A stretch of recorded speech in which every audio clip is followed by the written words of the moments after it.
అప్పుల బాధలు వెంటాడుతున్నాయా? అయితే 6 JVR వారి జాతిరత్నాలు ధరించండి. హాయ్, వెల్కమ్ టు మనం టీవీ. మన టీవీ మన కోసం. అన్నిటికీ ఆయనేనా? ఏ సమస్య వచ్చినా నేరుగా ముఖ్యమంత్రి స్పందించాలా? మిగతా వాళ్లకు బాధ్యత లేదా? చేసింది చెప్పుకోవాలన్నా, ప్రతిపక్షానికి కౌంటర్ ఇవ్వాలన్నా డైరెక్ట్గా సీఎం ఎందుకు రియాక్ట్ అవ్వాల్సి వస్తుంది? క్యాబినెట్ మంత్రులు, కాంగ్రెస్ సీనియర్స్ ఏం చేస్తున్నారు? అటు అధికార పార్టీ, ఇటు క్యాబినెట్ పరస్పర సమన్వయంతో సహకరించుకుంటూ అడుగు ముందుకు వేసినప్పుడే ఎక్కడైనా ప్రభుత్వానికి మంచి పేరు వస్తుంది, వ్యవహారాలు సక్రమంగా నడుస్తాయి. అఫీషియల్ వ్యవహారాల్లో జోక్యం చేసుకోకుండా అధికార పార్టీ నేతలకు ఆ ప్రయారిటీ ఉండటం సాధారణం.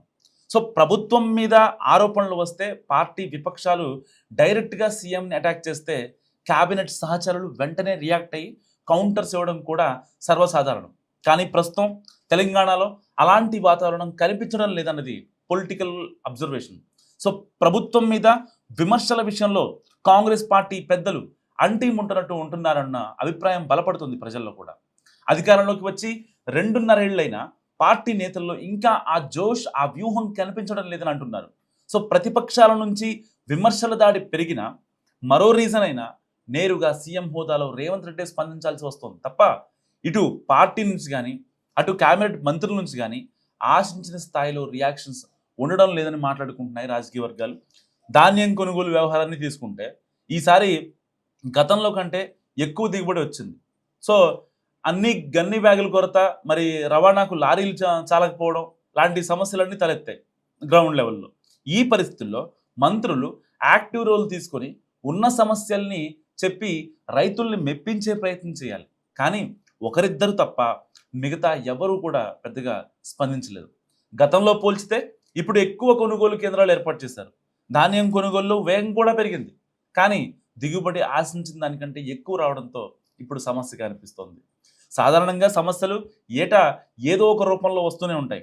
కానీ వాటిని అధిగమించేందుకు యంత్రాంగం చేసే ఏర్పాట్లలో ప్లానింగ్ లోపమే అసలు సమస్య.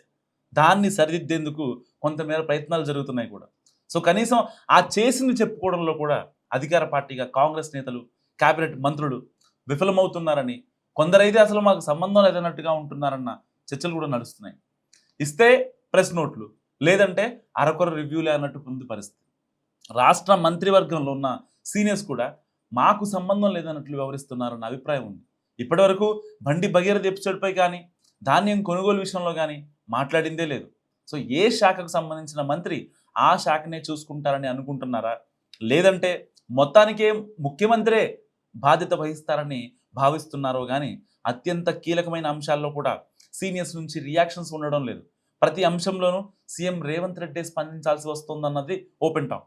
అయితే పార్టీ సీనియర్స్, మంత్రులు ఇక్కడ చిన్న లాజిక్ మిస్ అవుతున్నారన్న చర్చ జరుగుతుంది రాజకీయ వర్గాల్లో. ప్రభుత్వం మీద ప్రతిపక్షం చేసే మాటల దాడి ప్రభావం అందరి మీద పడుతుందని, లాభ నష్టాలకు అంతా ఉమ్మడిగా బాధ్యత వహించాల్సి ఉంటుందన్న సంగతి మర్చిపోతున్నట్లు ఉన్నారన్న టాక్ నడుస్తుంది. అసలు వీళ్ళకి దిశానిర్దేశం కరువైందా అన్నది ఇంకొందరి ప్రశ్న.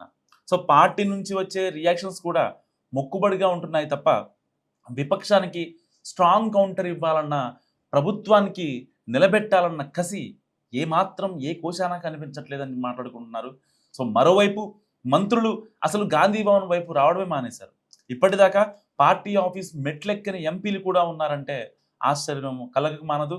అధికారంలో ఉండి ఉమ్మడిగా ముందుకు కదలాల్సిన పార్టీ ఎందుకు డల్గా మారిందన్నది $1 మిలియన్ ప్రశ్న.